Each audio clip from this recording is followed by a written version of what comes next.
نفتح صفحة أخرى لمنتخب رائع عملاق زلزل الكرة العالمية وأسر القلوب في كل زاوية على الكرة الأرضية.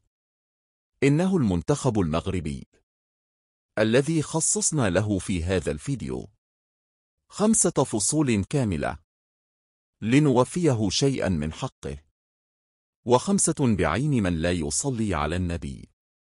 فمهما قلنا ومهما وصفنا لن نعطيه مكانته الحقيقية في قلوبنا والتاريخ.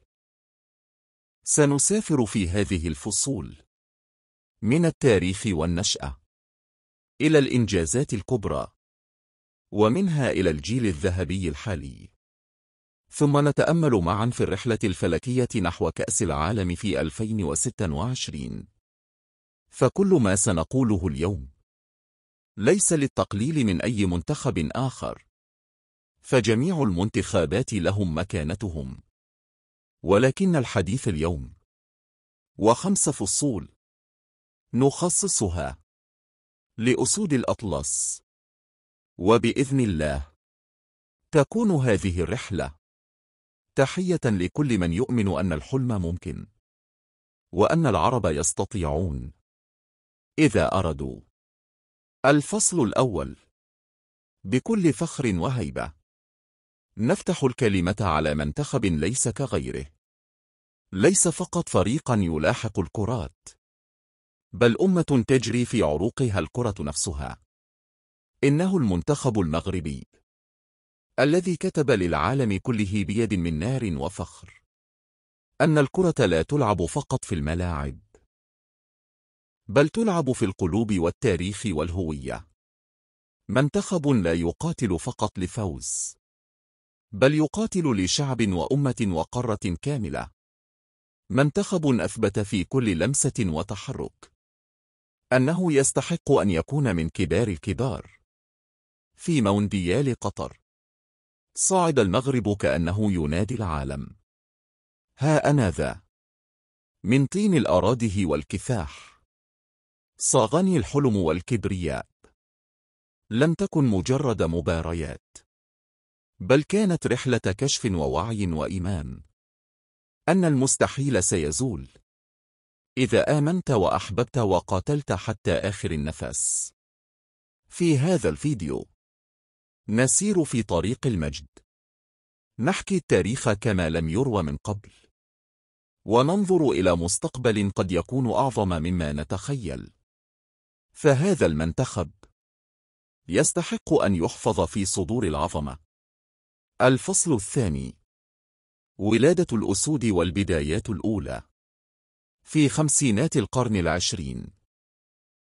وبعد أن أطل فجر الاستقلال على المملكة المغربية، ولد الحلم الكروي، وكان على الأرض ما يشبه الطفل الذي يخطو خطواته الأولى، لكنه كان يولد بنبض عال وقلب لا يعرف الخوف. في عام 1957 كان الظهور الأول الرسمي لمنتخب المغرب في مباراة الأحبة الأشقاء، في مباراة جمعته بنظيره العراقي الرائع. ومنذ تلك اللحظة بدأت أسود الأطلس تزأر في الملاعب العربية والإفريقية. وفي عام 1970 تأهل المغرب لأول مرة في تاريخه إلى نهائيات كأس العالم في نسخة المكسيك، وكان أول منتخب عربي يصل إلى هذه المرحلة رغم صعوبة الظروف وقلة الخبرة والإمكانات. قدم المغرب أداء شجاعا أمام كبار العالم، وفتح الباب لجيل جديد يؤمن أن المستحيل لا يوجد في قاموس الأسود.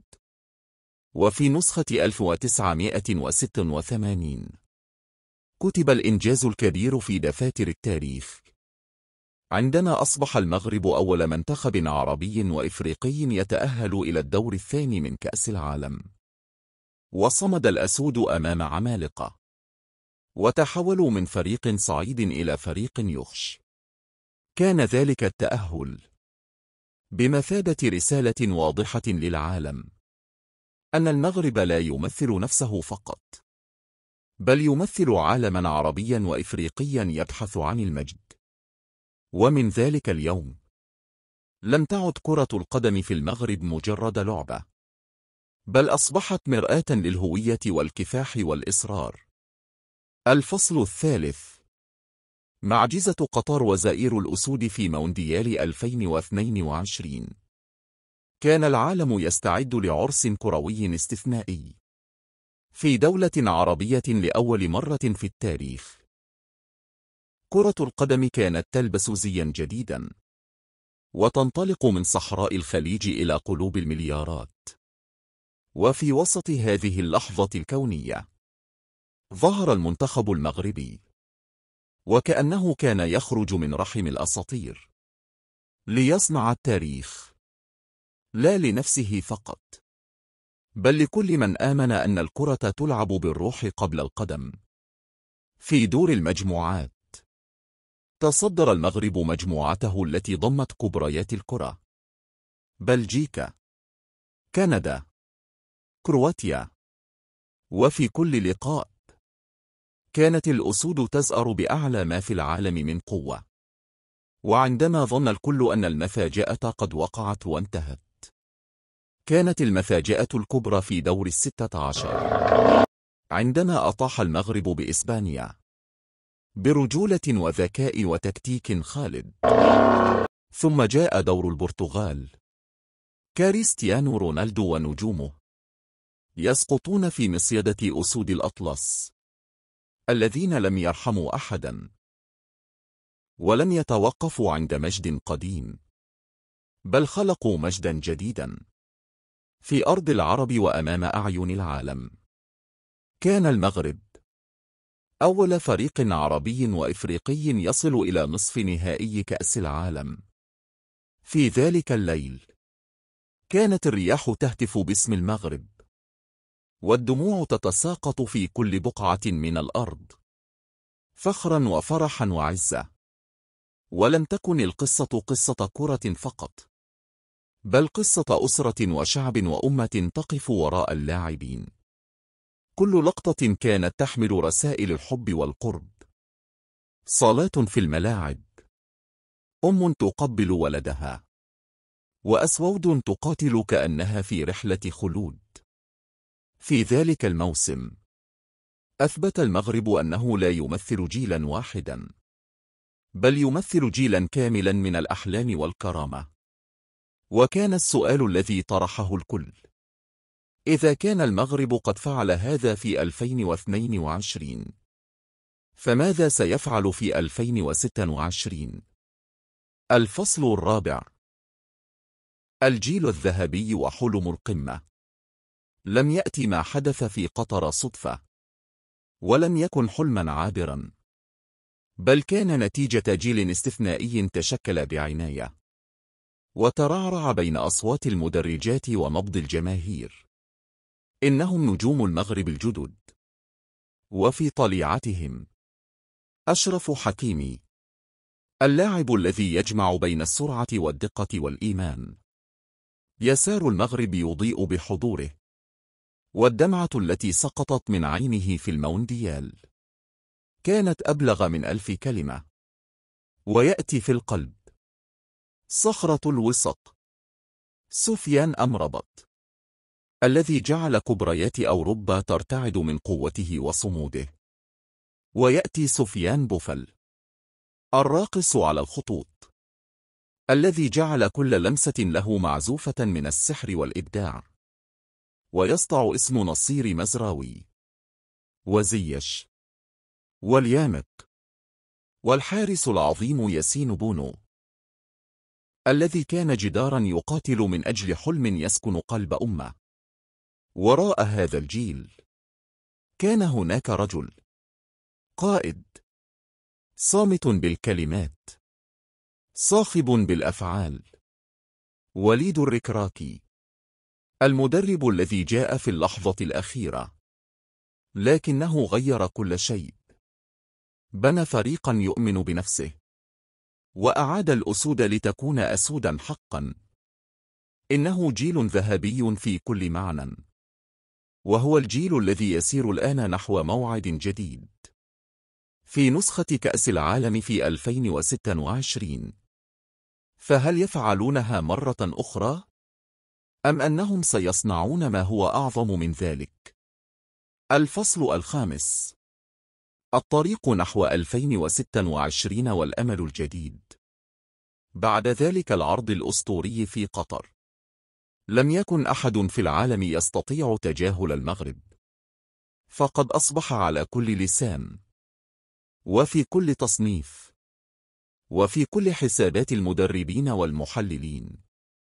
لكن الفخر لا يكفي، فالحلم الجديد قد بدأ، والطريق إلى نسخة كأس العالم في 2026 مملوء بالتحديات والفرص والمجد المحتمل. التصفيات الإفريقية قائمة، والمباريات تجري، والمغرب يسير فيها بثقة وتخطيط ورؤية. اللاعبون الذين أبهروا العالم يتطورون أكثر، والأجيال الجديدة تصعد، والمدرب الركراكي يواصل بناء المشروع.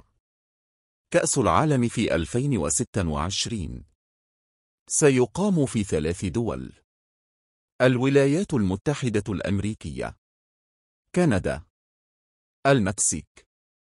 وهذه المساحات الكبرى، والتنقلات، والتنوع المناخي ستكون تحديا فريدا، لكن المغرب يعرف كيف يقاتل في أي أرض، ويعرف كيف يفاجئ الكل، ويعرف أيضا كيف يدافع عن تاريخه الذي بناه بالعرق والدموع، وفي ظل التقدم الكبير في المنشآت والدعم الجماهيري، وفي وجود لاعبين يلعبون في أقوى الفرق الأوروبية.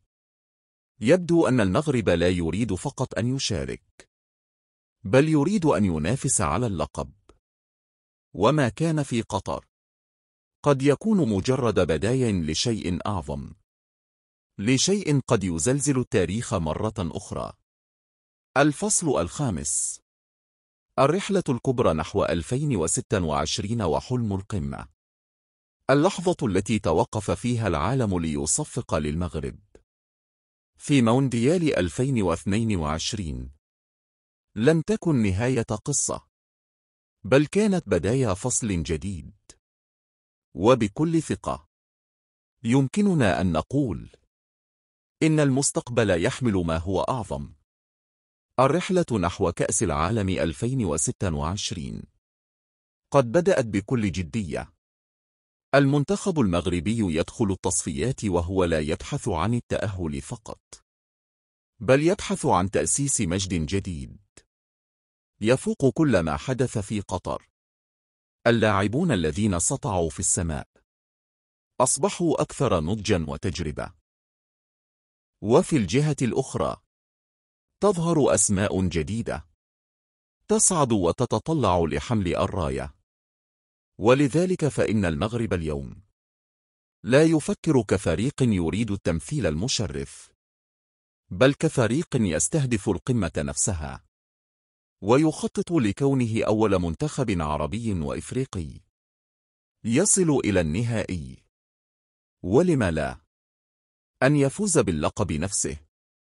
كأس العالم 2026 سيكون أكثر تعقيدا من حيث التنقل بين المدن والدول، فهو سيقام في 3 دول: المكسيك، كندا، الولايات المتحدة. وسيشهد زيادة في عدد الفرق، مما يجعل الطريق أطول، والمباريات أصعب، والضغط أعلى.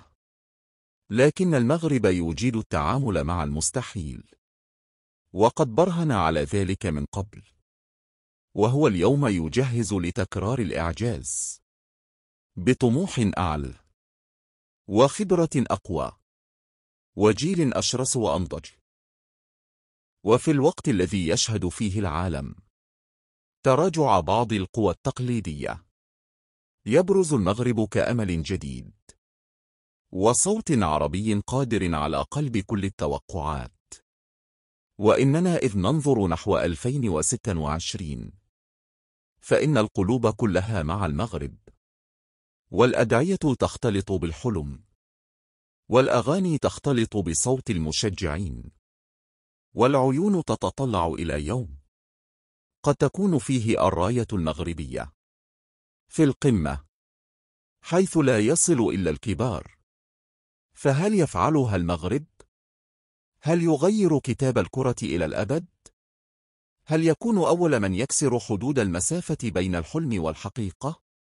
لا أحد يعلم، ولكن الشيء الواحد المؤكد أن المغرب لن يكون مجرد مشارك، بل رقما صعبا، وصوتا عاليا، وأسودا قادرة على الفتك والفخر في أي مكان على الأرض. الخاتمة. وبينما أنهي هذه الرحلة الكروية الرائعة، تسكنني ذكرى جميلة لن أنساها أبدا. كان ذلك منذ سنوات طويلة، في أم الدنيا مصر، على ظهر سفينة تسافر في نهر النيل. كنت أسمع أصواتا وأغاني وفرحا يعلو في الفضاء، فظننت في البداية أنه احتفال عادي، لكني سرعان ما علمت أنها كانت مباراة كروية جمعت بين المنتخب المصري والمنتخب المغربي لشبيبه في أرض الكنانة.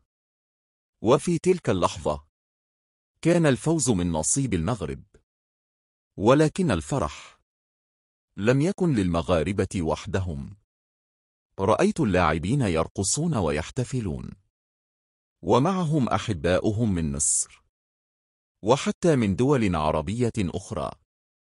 وفي تلك اللحظة المؤثرة قلت في نفسي: إذا كان أحد يتحدث عن المحبة والروح الرياضية فليأتي إلى هنا ليتعلم الرقي والوحدة والفخر العربي.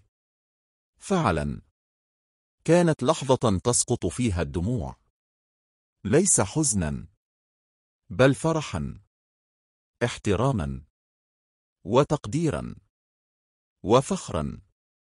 فكل من كان هناك أثبت أنه المثال الأعلى في المحبة والروح الرياضية والعروبة. كل الاحترام والمحبة لمصر وشعبها، وللمغرب وشعبه، ولكل دولة عربية وحرة في هذا العالم. وبالتوفيق للأحباء في الجزائر والمغرب ومصر، ولكل منتخب يقدم كرة قدم جميلة ويحمل معه قيمة ورسالة إنسانية. فالكرة نبض، والرياضة جسر محبة يربط بين قلوب الناس على هذه الأرض. وبهذه الرسالة نختم رحلتنا اليوم مع المنتخب المغربي العظيم، وإلى اللقاء في الحلقة القادمة مع أحد هؤلاء المنتخبات العربية الرائعة، فكل واحد منها يستحق أن نفرد له فصلا من الفخر. إلى اللقاء، ودامت المحبة والرياضة والكرامة بين الشعوب.